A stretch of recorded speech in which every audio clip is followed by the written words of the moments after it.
حضرت زیغ بہت بڑے اولیاء اللہ اور محدث گزرے 7ویں صدی ہجری میں. اس کی عمر 75 سال میں فوت ہو گئے. 15 سال بلوغت تک رہ گئے، اس کے 15 سال جوانی تک اس میں چلے گئے. 60 سال اس کی عمر رہی. 60 سال میں 20 سال اللہ کے راستے میں جہاد کیا اور 20 سال پیدل حج کیے اور 20 سال قرآن کی تلاوت کی. جب فوت ہو گئے کسی نے پوچھا حضرت زیغ سے، فرمائے اللہ نے کیا معاملہ فرمایا؟ فرمایا اللہ نے فرمایا نہ تیرے 20 سال کا حج قبول ہے، نہ تیرے 20 سال کا جہاد قبول ہے، اور نہ تیرے 20 سال کی تلاوت قبول ہے.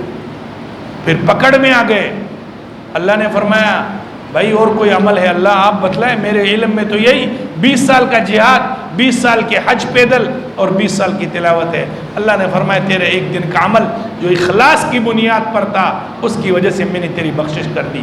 وہ یہ تھا تو رات تک ماندہ آیا تھا، تجھے نیند آ رہی تھی، دن میں تو پہنچ گیا 11:30 12 بجے کا ٹائم، اس ٹائم گھڑیاں نہیں تھی، بہرحال زور کی نماز سے پہلے پہنچا. تو اپنے کمرے میں بیٹھا، تجھے نیند آ رہی تھی لیکن تو باہر نکلا، گھڑیاں تھی نہیں. تو نے کہا ایسا نہ ہو سو جاؤں، زور کی نماز میری چلی جائے. تو باہر نکلا اور تو نے ایک لکڑی زمین میں گاڑی تاکہ پتہ چلے زوال ہو چکا یا نہیں ہو چکا، لیکن زوال نہیں ہوا تھا. پھر تو اپنے کمرے میں آیا، پھر تجھے غنودگی اور نیند آنے لگی، پھر تو باہر نکلا، پھر تو نے لکڑی گاڑی، پھر تو نے دیکھا کہ زوال ہو چکا ہے تو میں زور کی نماز پڑھوں، نہیں ہوا، پھر واپس آ گئے.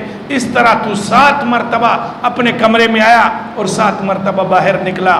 اللہ نے فرمایا یہ جو تیرا عمل تھا اللہ کی رضا کے لیے اور تیرا خوف اور ڈر تھا کہ یا اللہ میری نماز قضا نہ ہو جائے، تیری یہ تڑپ مجھے پسند آئی اور تجھے میں نے بخش دیا. تو خلاصہ یہ ہے میرے محترم بھائیو، اگر آپ نے واقعی اپنے اسلام کی چھت محفوظ کرنی ہے، اسلام کی چھت نیک اعمال ہے، نماز محفوظ کرنا ہے، روزہ زکوٰۃ حج محفوظ کرنا ہے، اور جو آپ کے اسلام کی جو مکان ہے اس کی جو دیواریں محفوظ کرنی ہے، جو پاکیزہ اخلاق ہے، تو آپ کو اسلام کی جو بنیاد ہے اخلاص، اس کے اوپر آپ کو چلنا پڑے گا، تب آپ کی یہ چیزیں کام آئیں گی. ہم اور آپ غربت سے کتنے ڈرتے ہیں، یار غریب نہ ہو جائیں، فقیر نہ ہو جائے. ابراہیم ابن ادم نے اپنی حکومت کو لات ماری، آیا لوگوں کو بولتا تھا ارے بھائی تمہیں کیا پتا غربت کو میں نے بادشاہی دے کر خریدا ہے، تمہیں غربت کی قدر کیا ہے؟ میں نے غربت اور فقیری کو اپنی بادشاہی کو لات دے کر کے میں نے غربت اور فقیری خریدی ہے.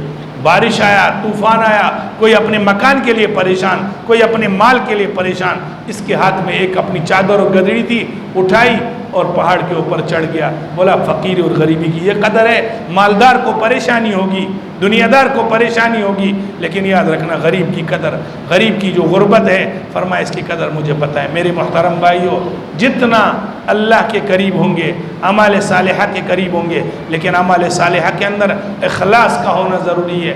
اللہ نے فرمایا فَادْعُوا اللَّهَ مُخْلِصِينَ لَهُ الدِّينَ، اللہ کے لیے اخلاص کے ساتھ عمل کر. اللہ کہتے ہیں میری دوستی بے غرض ہے، میری دوستی بغیر کسی لالچ کے ہے. میں نے جو تمہارے ساتھ احسانات کیے میری کوئی غرض نہیں ہے. دنیا میں ہر انسان کی کوئی غرض ہوتی ہے، میں بغیر غرض کے تمہارے ساتھ اچھائیاں کرتا ہوں، میں تمہیں معاف کر دوں گا اگر اخلاص ہوا. مجھے بتلائیں 60 سال نماز پڑھی آپ نے، 60 سال روزے رکھے میں اور آپ نے، 60 سال عبادتیں کی، اگر صرف قیامت کے دن آنکھ کے دیکھنے کا بل مانگے کیا کرے گا؟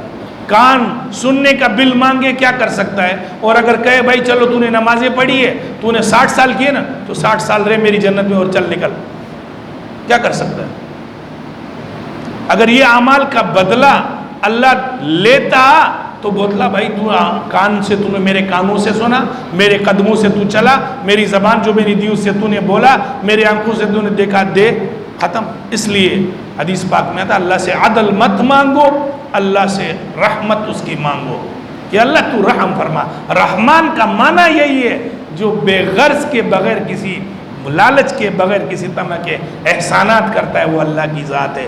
اس لیے اللہ کے ساتھ دوستی لگائیں، اللہ کے ساتھ تعلق جوڑے، یہ بغیر غرض اور مقصد کے ہیں، اور یہی چیزیں میرے اور آپ کے لیے آخرت کا ذریعہ ہے، ورنہ دنیا کی جو دوستیاں ہیں وہ ساری غرض سے بڑی ہوئی ہے، مقصد سے بری ہوئی ہے۔ اللہ رب العزت مجھے اور آپ کو اس پر عمل کرنے کی توفیق نصیب فرمائے۔